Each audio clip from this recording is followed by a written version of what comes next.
Hello YouTube, it's definitely been a minute, but I survived. I'm still here mining. And things are kind of the same, but definitely have changed all at the same time. Sucks to see all this drama in the mining space though. There's the XX hack happened and all that stuff got taken out. I lost a bunch of money in that. And then the Trade Ogre thing that just happened this last couple days. Looks like Trade Ogre's done. I mean, I didn't lose a bunch of money, but just a bummer, you know, I was using Trade Ogre. So now I'm trying to mine something new. Now I'm on this Qbit coin, whatever, and I'm experiencing all kinds of issues with rejected shares, and I don't know how to adjust the difficulty rate on HiveOS. If anybody knows how to like add in a difficulty rate on HiveOS, like a custom difficulty rate, let me know. Because when I put it into the equal sign after the wallet address, it doesn't work. So anyways, side note, that's for Cubic. But yeah, I'm mining all these crazy coins. I was mining QUAI and some other coins, CFX. So Conflux was really big, and now I'm just trying out this Qbit coin. So I was doing Merino, but since Trade Ogre went down, I'm no longer mining that. And now, as you guys can see, all of these rigs are offline. So that brings me to my next point. So I upgraded to a 9000 series from a 13700K Intel. So now I'm running this motherboard, and I am running a 9800X3D in my daily driver, which is this computer. So it has a 4090, 9800X3D, and 64 gigs of RAM, 1000 watt power supply, and a 2 terabyte M.2. So that's what's in here. It used to be a 13700K. So now I got this because I just felt like my 13700K was holding back the 4090, and the results are kind of interesting. So one of my metrics for comparing the two after I built this rig, right, was to run the Monster Hunter Wilds benchmark, because that really taxes your CPU and GPU together. And the results I found were very, very interesting. All right, so here's what I got. Here's my little slideshow per se for my results testing between the 9800X3D and my 13700K.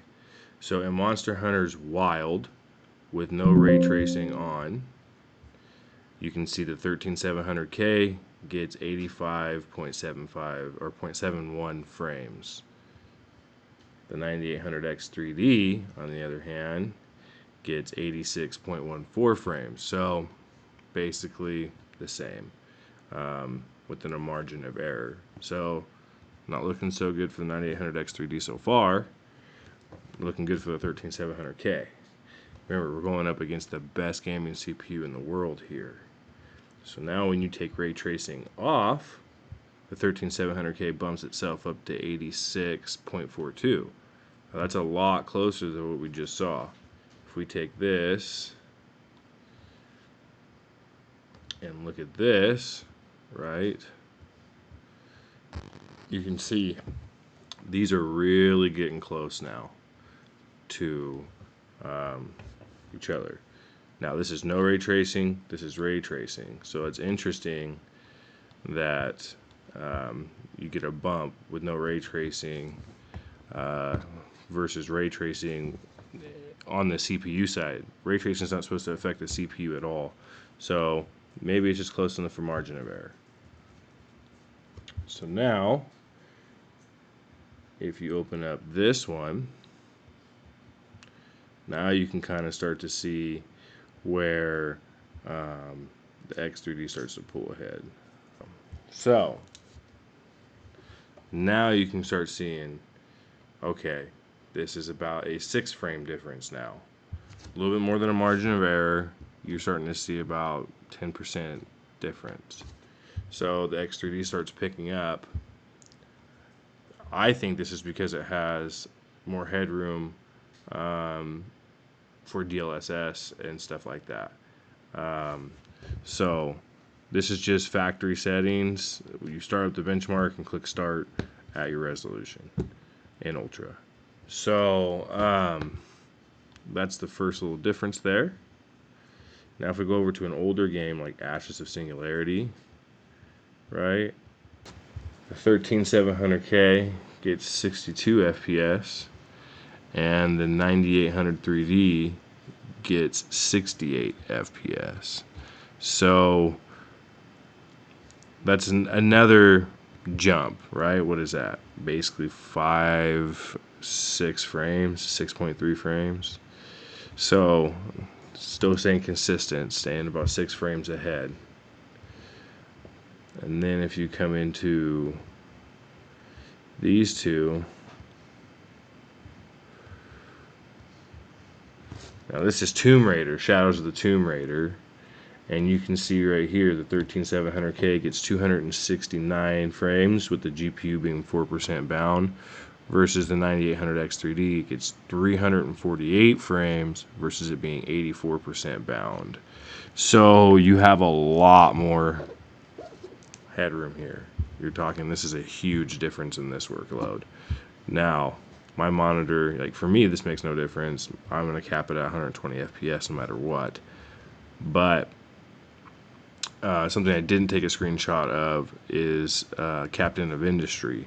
That's a strategy game, and that went from like 40 FPS on a lot of machines. Not the 13700K. Well, yeah, it was down to like 40 to 65 FPS on the 13700K. Now it's anywhere between like 75 and 120 FPS and hits the cap. I didn't record that, but I did see a big difference there. Now this is where everything kind of starts to fall apart for this style of CPU. As you can see here in Cinebench, you know, it is damn near half the amount of points. 16,202 versus 30,035 on, you know, 13700K, and the 16,000 is the 9800X3D. So, you know, I guess if you're doing these kinds of workloads, the X3D is not, it's not the best CPU out there, but it does seem to have an edge for gaming. So if you're looking for like a better all-around rig, the 13700K would probably be a better CPU. For me, when I'm doing, I only use that desktop for gaming, so I decided to try this. Here's another example. So the graphics score, and this is Time Spy on Mark 3D Mark. You can see the graphics score on the 13700K, or no, I am so sorry, on the 9800X3D is 18,823, and on the 13700K is 18,991. So it lost even on the GPU side in a synthetic benchmark. Also the CPU score, you're talking, is at 33% or so below, you know, almost 40% below the 13700K. So that's crazy as well. So they're not winning any benchmarks with this CPU, that's for sure. And then here's something that I wanted to show you guys. So here's Monster Hunter World, the same exact settings as you're seeing Monster Hunter World here on the 13700K. Okay, the difference is this is a virtual machine on this side, and this is not. And this only has, this has 7 of the 8 P cores pinned to this virtual machine, so it can only use 7 P cores, and it now closed the gap back down to a margin of error in the X3D chip. I thought that was very interesting. It gained a pretty decent amount there, and I'm sure this doesn't show 1% loads, but 1% loads were better. So I think that's interesting, and that probably has to do with scheduling. But yeah, very, very interesting.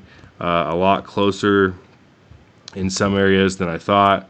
But then in certain areas, this thing is an absolute beast, the 9800X3D, and really does pull ahead in certain workloads. But the 13700K can't knock it either. So in conclusion, do I recommend getting a 9800X3D over a 13700K if you already have one?